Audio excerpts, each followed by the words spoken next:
Good evening and salutations, my GH fans. Let's talk about the Portia and Jordan scene, because that was probably my favorite scene, along with the Trina and Cam scene. Because things got real, okay? Things got real. And when they were talking, Jordan brought up the fact that, like, yo, listen, if it had been TJ instead of Cam, it wouldn't have ended well for him. And the fact that Liz came at Jordan the way that she did, it was, Jordan's like, listen, from a mother's standpoint, I understand, but, like, she really could have checked her for how she was acting, even looking at the situation with Cam, Cam he wasn't calm, he wasn't rational, and this is something that she kept instilling in on TJ, as far as when, he handles law enforcement. And yet she still did everything in her power to make sure that Cam came home to his mother. And that's not something that, Liz even considered. So she really could have checked her on it. And when Portia asked why, Jordan was like, you know why. And of course Portia shared her stuff with Jordan as far as, how she was, how things was at Mercy, about her not being promoted, and all sorts of other stuff that was happening. So I thought that this was like, this was a really good talk that they had. And I did peek in on Brock TV's review. And yeah, I'm kicking myself in a way because of what happened last week and the fact that I really didn't talk about this. And this is something that he touched on, and I thought that was pretty cool. He also faced a bit of backlash because, some people in the comment section was there talking about, oh, they don't want to get too political, this, that, and the third. And, talking about unsubscribing. And I looked at that situation, and I was like, alright, here's the thing. For the people that was there getting mad at Brock TV because he was there talking about the conversation that needed to happen, I'm like, okay, not only are you being culturally clueless, but you're choosing to be culturally clueless. So I stay with my guy Brock TV on that one. And that's the same thing with anyone that's watching this video. But luckily, I'd like to sit there and think that I have very smart, very intelligent people that watch my channel, that watch my reviews, and it's not going to get offended because, they're bringing up politics. Because this is a conversation that needed to happen. I'm glad that it did. Also with Trina and Cam. Very similar situation. Very same conversation that happened. At the Cam was there talking about the whole shootout and the gun situation with him and the cops. And Trina was upset. Trina was upset, and she was upset with Cameron because Cameron was, well, culturally clueless. And I'm not mad at Cameron in the scene because he didn't know. And Trina wasn't mad at him either, but she told a story about the time that they got pulled over and how Jocelyn and Cameron was kind of annoyed and then just kind of just like laughed about it, later on, just made jokes and stuff, while Trina was terrified, And she was like, listen, you're lucky that you're you, because if it was me or anybody else of color, it wouldn't have ended well. And Cam felt bad, but, at the end of the day, I can't sit there and get upset with him. With that being said, moving forward, knowing what he knows, it's gonna really determine how he moves forward in life. Now, I kind of put a lot of that blame on Liz. The reason why I'm putting that blame on Liz is because back in the day, Liz's best friend, one of Liz's best friends, was Gia. Okay, I think they known each other throughout high school and everything. You're gonna sit there and tell me that she didn't have any sort of talks like that with them? I don't understand how, when Trina was there talking about it, Cam was just really surprised he didn't know or anything like that. Like, he was really shocked, and even the whole cop situation just didn't dawn on him. But yeah. And again, I don't know if I said this or not, but I'm kind of kicking myself for not really kind of getting in depth with that with last week about the whole, Cam and the cop situation. But I don't know. I guess I was there trying to focus on so much stuff, trying to make sure I remembered everything about the particular episode, that for some odd reason that just kind of just shot over my head. Hell, I actually, tell you the truth, I think somebody even said something in the comment section about that. So yeah. Now,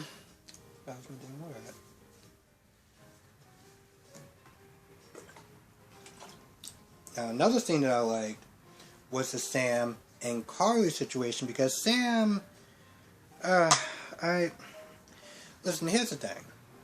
I've been watching, like, GH, and as far as I remember Sam's first episode, and so watching her over the years, particularly over the last couple of years, watching her character slowly just deteriorate into, well, crap, has sucked. And this episode, Sam pretty much starts asking questions about Jason. Now, okay, you can sit there and ask how he's doing. Is he okay? And Carly was like, yeah, he's fine. Yeah, he's been shot, but you know what, Britt, is taking care of him. That should have been the end of the conversation. But Sam starts trying to butt her nose into business that does not concern her. Okay? The minute that she heard Britt's name ended, oh, well, Britt can't handle this. I need to sit there and go after Jason. You have to sit there and tell me where he's at. No. Access denied.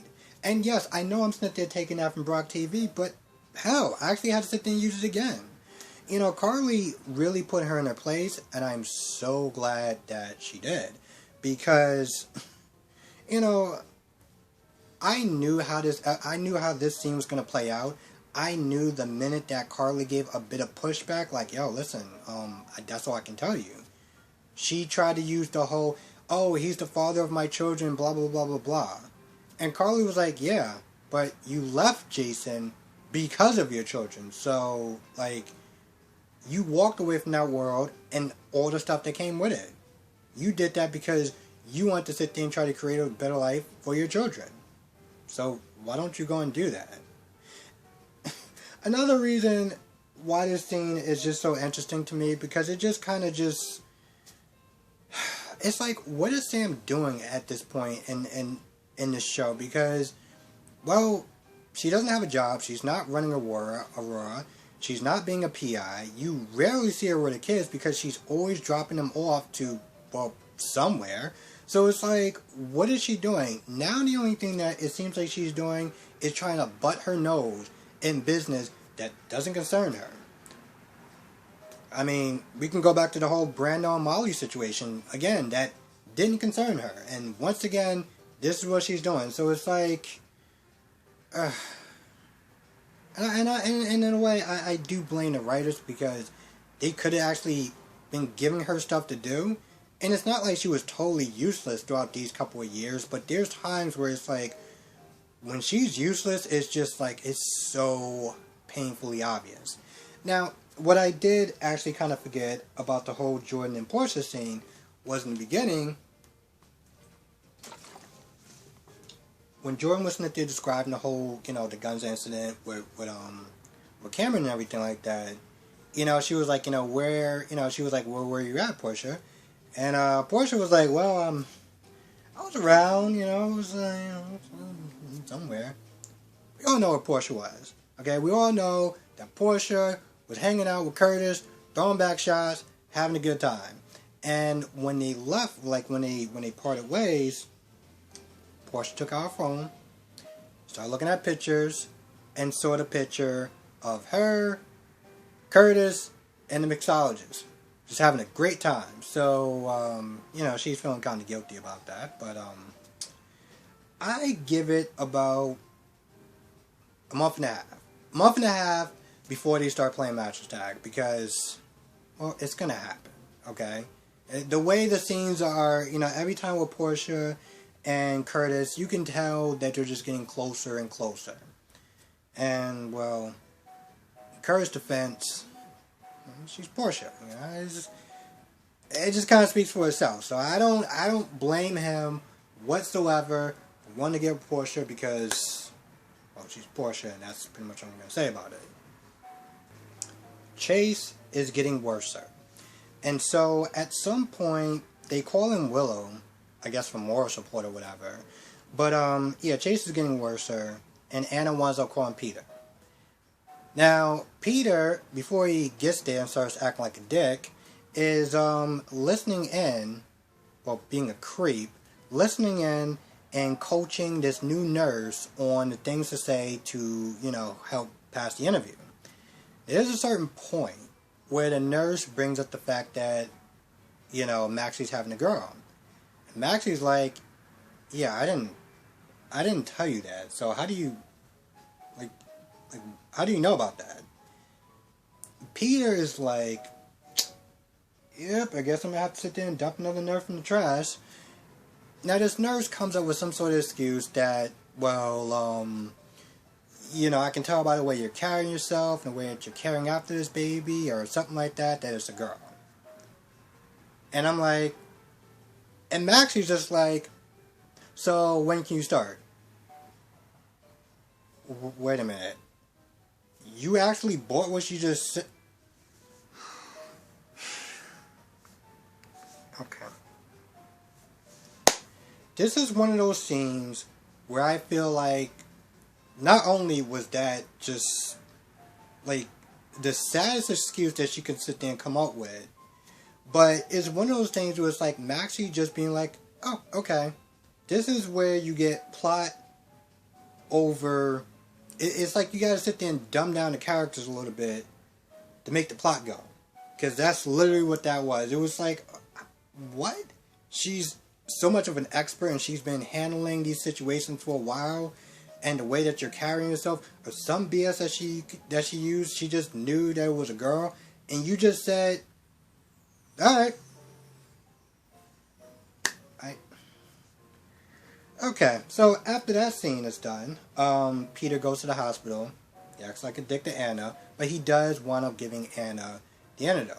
Now, Finn says something along the lines of, you know, he won't be able to sit there and last much longer. Like, his body won't be able to take those ups and downs. But, I guess he will because, you know, they need to stretch out the plot.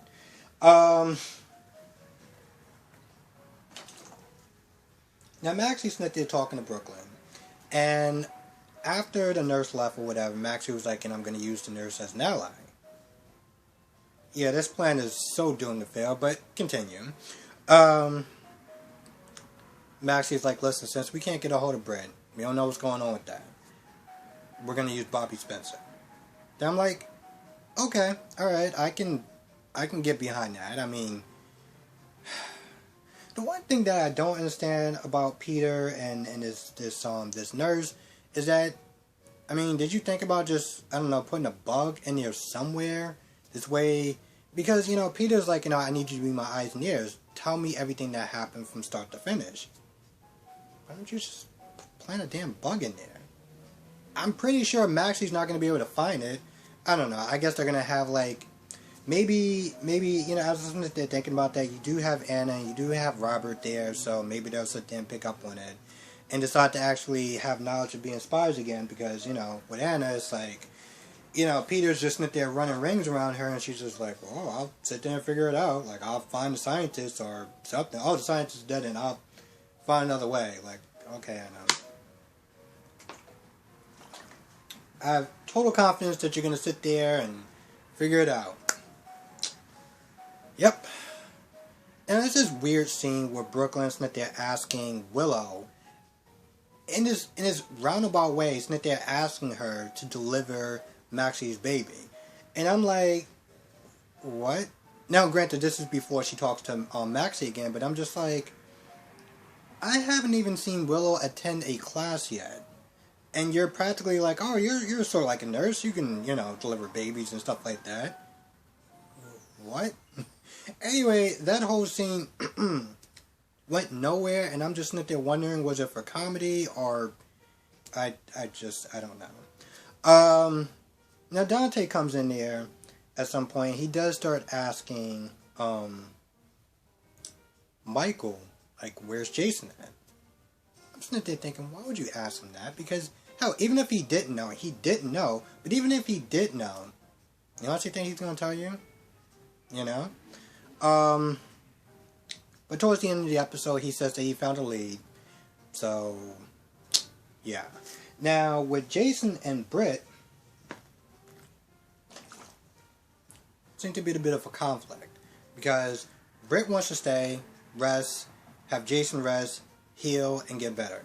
Jason's like, no, I can't do that because, we're approaching the 10-hour rule. Okay, I didn't know about that, but I was with Britt. I was like, so please share with the classroom. Now after Jason's like, listen, we gotta sit there and keep moving because there's a good chance that we're gonna get caught. And what he says is logical. The fact that Britt and Nicholas shared a life together, it would only take 2 and 2 before somebody puts it together that, hey, let's sit there and look at that spot. So he wants to leave. Britt wants to stay. At some point, Britt's hand starts to shake. Now she chalks that up to her nerves, being in a situation. Jason's not an idiot. I don't understand why people always sit there and assume that Jason's not smart. Because somewhere along the lines, Jason's like, listen, whatever you're hiding from me, you can tell me.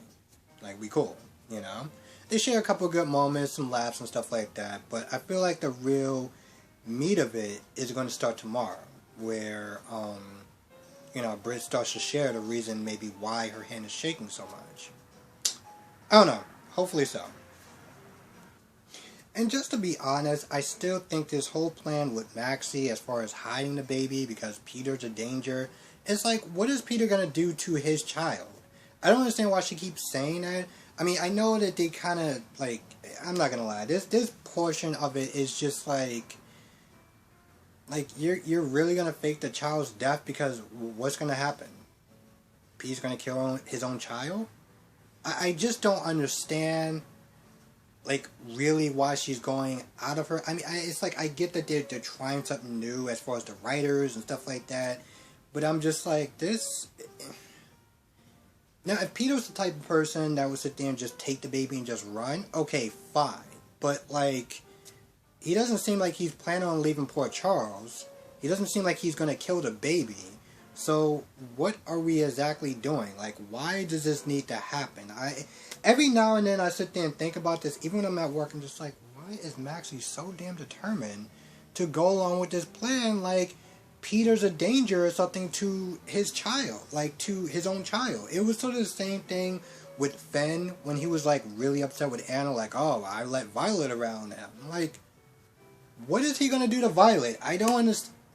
Listen, I get that yesterday's scene, I think, or the scene before that, was just Peter being Peter's, like, the writers just snipped it, because that whole scene with Peter snipped there calling that nurse was so unnecessary. It really was. But I felt like they were trying to do it to sit there and let you know, hey, Peter's a bad guy. He's evil. He'll kill people just because it gets him what he wants. And I'm like, okay, fine. I get it. We all get that Peter can be a monster and just a terrible human being. But he's not a child killer. So I don't understand. Whatever. Whatever. That's the plot. That's the way they're going with it. So, okay, sure, whatever. And that's going to do it. Again, I stand with Brock TV on, this episode and why it was so important to actually have this talk. And, the fact that people were sitting there coming at him, talking about, oh, they don't want politics and, his review and stuff like that. And, he was just like, yo, listen, at the end of the day, this isn't about politics. This is about a conversation that needs to happen. Now, if it makes you feel uncomfortable, and it makes you feel angry that they're talking about it, then that's a problem for you. Because, you know, at the end of the day, this is a real thing. It does affect people. And it is very important to sit there and have this conversation, especially when you see characters like Cameron, who is coming across as culturally clueless. Now again, I don't blame Cameron. Trina isn't mad at him or anything like that, but this is the reason why these conversations needs to happen. So yeah, I stand with Brock TV on that. Yes, so with that being said, I'm gonna go. I want to thank everyone for watching. Let me know what your thoughts are in the comment section below. Be safe. I will catch you in the next video.